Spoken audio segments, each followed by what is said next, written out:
New poll, more and more Americans are giving the president a thumbs down. In America's schools, new evidence that more kids are packing weapons. And the money crunch. Tonight, your pension and how to protect it. This is the CBS Evening News. Good evening. I'm Connie Chung, in tonight for Dan Rather. President Bush's standing with the public has hit a new low. That's the finding of a CBS News New York Times poll out tonight. And it's the latest indication that Mr. Bush is in trouble over his handling of the economy. White House correspondent Susan Spencer has our report. The Thanksgiving turkey's prospects looked almost upbeat when compared to the president's latest approval ratings. A CBS News New York Times poll likely to send shockwaves through an already rattled White House. Just half of Americans asked say they now approve of how Mr. Bush is handling the presidency. A 16-point nosedive in 1 month and the lowest rating since he took office. Furthermore, less than half now thinks the president will be reelected. 2/3 thought so in October. I don't believe these polls. I didn't believe them when they were 86% either. What looked like a few months ago just a non-competitive race for president now looks like it has the potential to be a very competitive situation between President Bush and the Democrat nominee. And the economy clearly is the problem. Only 8% agree with the president's assessment that things are improving. 44% say they're getting worse. As for how Mr. Bush is handling the economy, a scant 25% approves. Only Jimmy Carter's economic ratings ever got that low. People are very nervous about this economy, and George Bush's approach of what me worry isn't selling politically.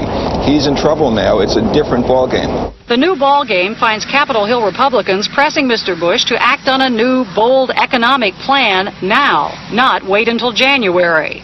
But so far he is resisting either policy or staff changes. Another signal that the embattled Chief of Staff, John Sununu, still hangs on, came today as the First Lady denied stories she wants him out.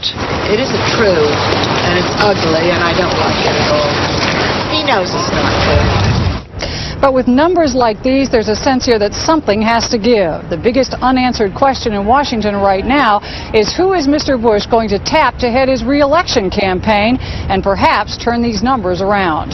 Connie? Susan, House Speaker Tom Foley suggested today that the president keep Congress in session to work on an emergency economic plan. Any chance of that happening? That's the Speaker's challenge to the president. In point of fact, Mr. Bush, although he constantly bashes Congress for not doing anything, doesn't want Congress to stay around. The White House's biggest nightmare is that Congress would stay in town and start passing big, expensive tax cuts that nobody knew how to pay for. What Mr. Bush wants is for Congress to leave so that he can have the floor, and then he can blame them for not dealing with his economic program. Connie? Thank you, Susan Spencer. With the economy so clearly shaping up as a key presidential campaign issue, we've asked the 6 major Democratic candidates how they would fix it. Tonight, the first 3 responses in alphabetical order, beginning with former California Governor Jerry Brown. What is required is to take the enormous financial power of America and stop putting all our effort and attention 10,000 miles away and put it right here in Main Street, in the places where people are suffering. We can create jobs. Roosevelt did it. Truman did it. We know how. And some of it's tax cuts. Some of it is government spending. But it's all related to doing the work that's needed. We don't have a transportation system. We don't have a decent energy system. Our environment is being assaulted, and our kids aren't being taught. Spend the money to accomplish those objectives, and everyone will be put to work. Well, we need a short-term and a long-term plan. In the short term, we need to move all the highway money out as quickly as we can. It will create 50,000 jobs or more. We need to make it possible for middle-class people to buy more houses by increasing the government guarantees on middle-class home loans. We need a middle-class tax cut. We still need to lower the interest charges on good-paying customers on credit cards. And the president should say, I have a long-term plan to rebuild the economic growth of the country. We have to give everybody world-class education and skills, not just the college graduates, but the frontline workers. And we've got to get control of health care costs and give health care to all Americans. If we did those 3 things, we'd be very competitive. Wages would go up, not down in the 90s, and we'd get a lot more high-wage jobs in America. What I say we have to do is quit spending so darn much money defending Europe and defending Japan and building useless things like B-2 bombers take the wealth of this nation. We are the richest country in the world. Think of that, the richest country in the world. Yes, we have debts, but we're the richest country in the world. Let's take this wealth and invest it here in America. Put people to work on our infrastructure, building up our cities, our highways, our roads, our mass transit, our energy systems, and invest in the human resources of education and a national health insurance program. And then things will start to get better. 3 of the 6 major Democratic presidential candidates on what they would do about the economy. You'll hear from the other 3 candidates tomorrow. President Bush is threatening to veto the anti-crime bill, now moving toward final votes in Congress. Mr. Bush says it's because the bill doesn't restrict lengthy appeals by death row inmates. Democrats say the president really objects to the bill's gun control provisions.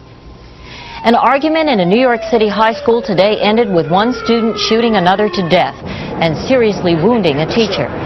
Gun crimes are a growing problem in the nation's schools. Richard Threlkeld reports on reading, writing, and revolvers.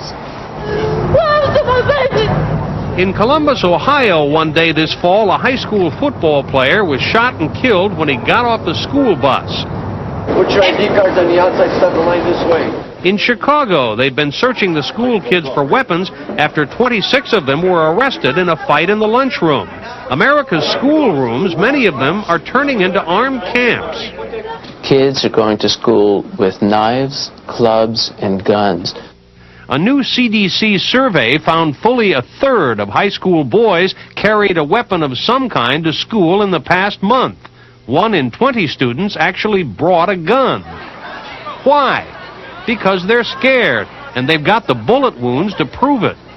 Some kids just came up around the school, and then they just started shooting at people. They bring guns to school to protect themselves from other people from other schools. So the schools are taking action. At Oakland, California's Franklin School, the kids practice shooting survival drills along with fire drills. Make sure your heads are covered, please. In Philadelphia, they've been warning kids not to wear jewelry to school. You can get shot just for that. 1/4 of the biggest school systems in the country now routinely use metal detectors to check students for weapons. For example, Indianapolis, where a student was recently stabbed to death. And it could have been my child taken out here. It's awful. Search teams run random weapons checks. This is only part of what they've found. We think that youngsters are very resourceful by making the detection searches random and periodic and surprise. If they feel they're going to get caught, they'll tend to leave that junk at home. Around the country, school officials admit the weapons problem's getting worse and getting ahead of their efforts to solve it. In the most terrible sense, too many of our schools have become blackboard jungles. Richard Threlkeld, CBS News, New York. Still ahead on the CBS Evening News, a nuclear time bomb in a former communist satellite.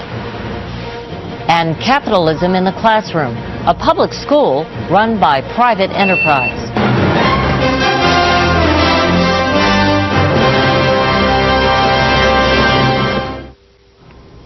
Workers released a puff of radioactive gas today from the Oconee nuclear power plant in South Carolina.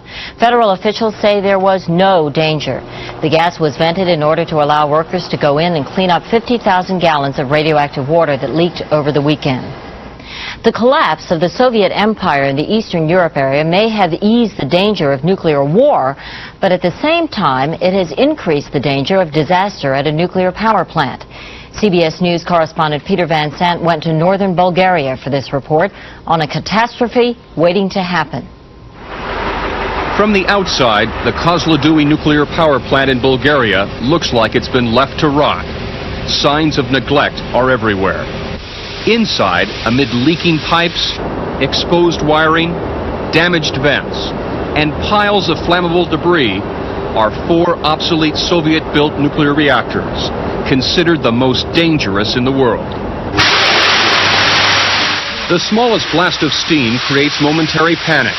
Operators here know this facility has been described as a nuclear time bomb. You know, many nuclear scientists in the West are very concerned about this plant. Are you concerned as well? My opinion is the same. I'm very concerned about this. According to our scientists, the core meltdown will be In some cases, yes, it's possible. The equipment is antiquated by Western standards, and there is a severe shortage of trained engineers. Few people want to live in Kozloduy, a poor, dirty village far from any major city. Many here are afraid. I'm very worried, this woman says, especially for the children, because there's no safety. Russian specialists used to help run and maintain the nuclear reactors. But in June, they demanded to be paid in dollars. When the Bulgarians refused, the Russians left. And as unbelievable as it sounds, they took the plant's operating manuals with them. It certainly set off an alarm. Morris Rosen is the Director of Safety for the International Atomic Energy Agency, a United Nations watchdog group. If you take pure safety considerations, there's no question you would shut down a plant that has these deficiencies. Compounding the fears at Kozloduy, the reactors are not protected by a containment vessel. In a serious accident, radioactive debris could burn through the roof, contaminating a vast area. In a blatant disregard for safety, engineers were even smoking in the control room. You know, in the West, that's forbidden. Yes, I know. But you know it raises the possibility of a fire. Yes, we know this. Kozloduy provides almost half of the country's electricity. Closure could create social chaos, with thousands freezing in the dark. So the Bulgarians have decided to gamble. Electricity at the risk of a nuclear accident. Peter Van Sant, CBS News, Kozloduy, Bulgaria. Stay with us now for more CBS News, including the money crunch. Tonight, how to make sure your retirement nest egg is not an empty shell.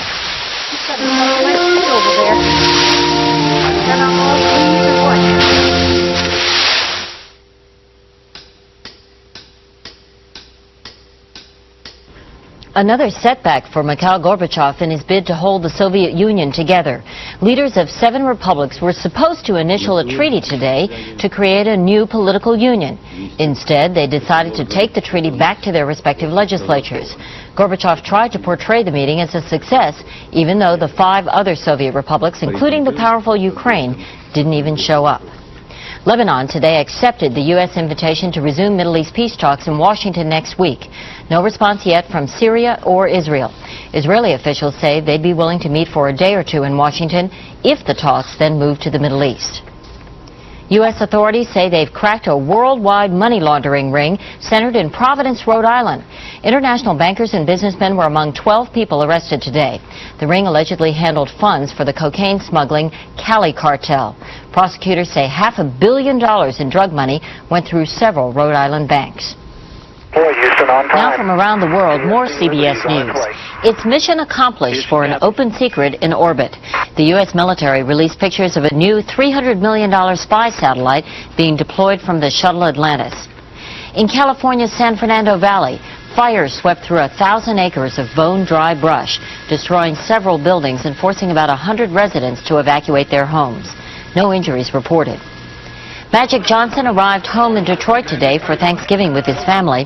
He's now telling young people that the best way to avoid AIDS is to avoid sex altogether. And rock fans are grieving over the death in London of Freddie Mercury, one day after he disclosed he had AIDS. Mercury was the lead singer for Queen, one of the top rock groups of the 70s. Everybody,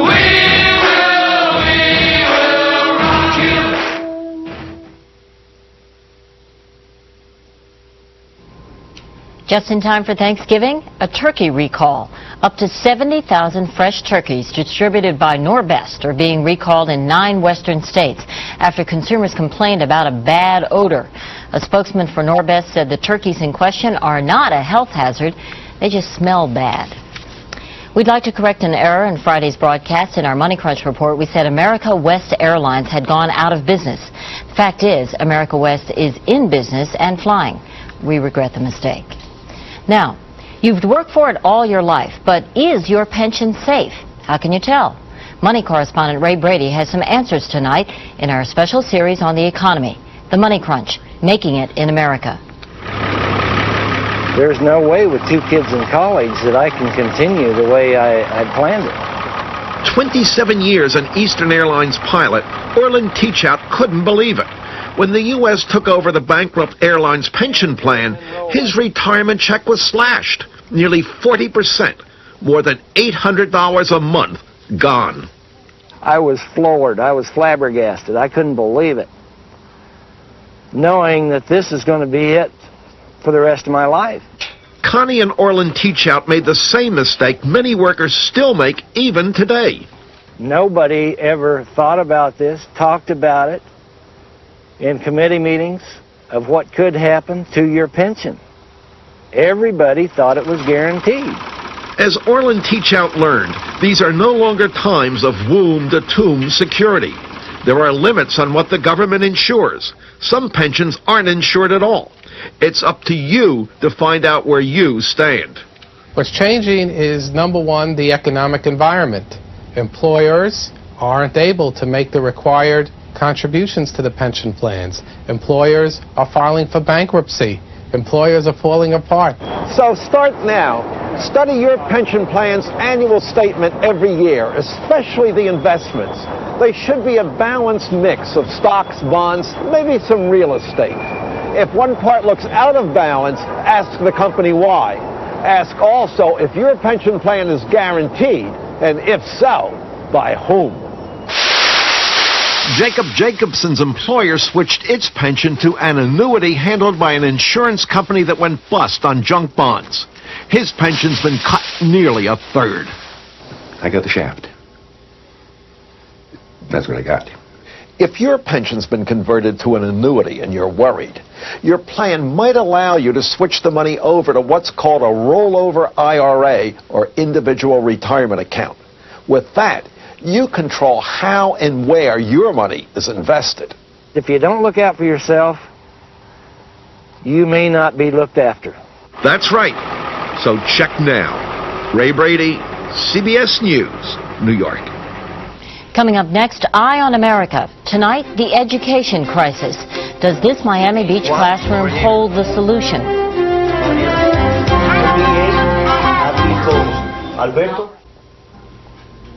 With reading scores going down and budget deficits going up, the search is on for a solution to the crisis in American education.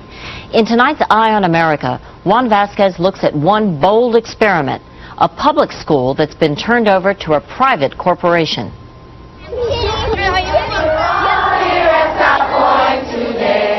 Imagine a public school that offers nearly everything a parent could want.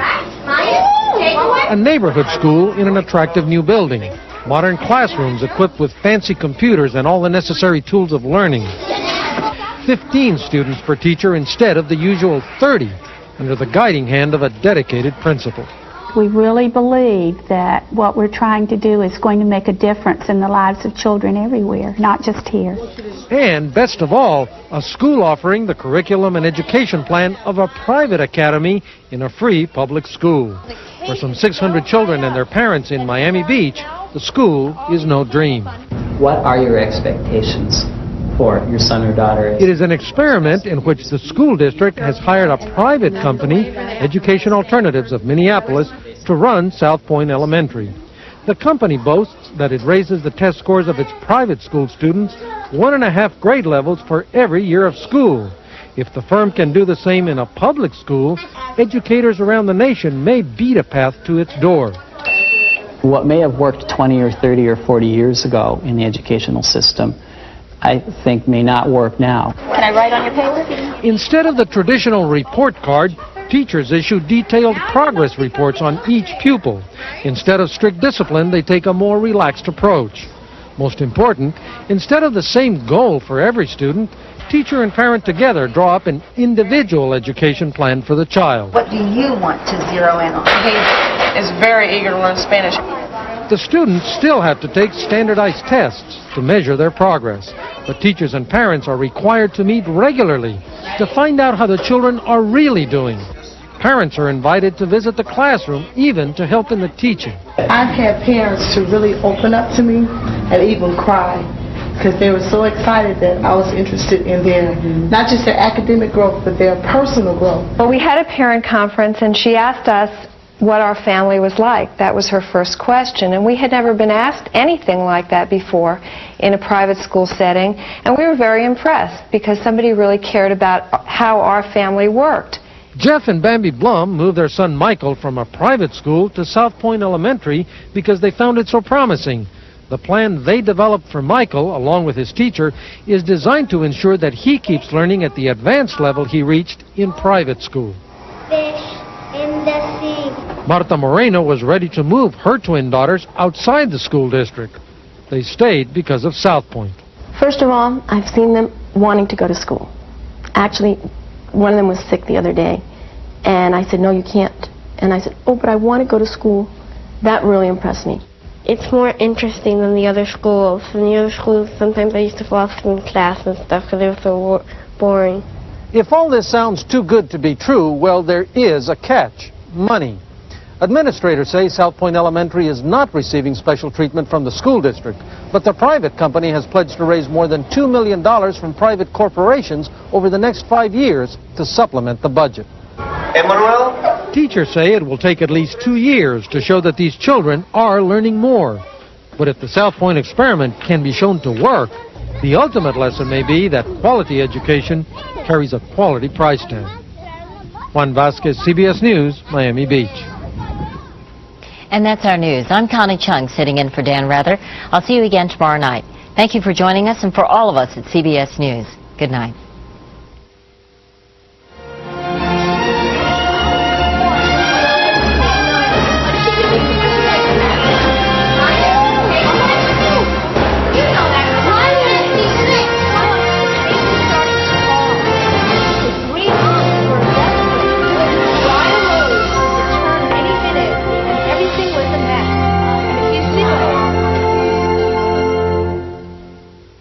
Who's the next temporary employee you will be working with? Surprise, it could be your boss. Tomorrow's Eye on America on the CBS Evening News with Dan Rather.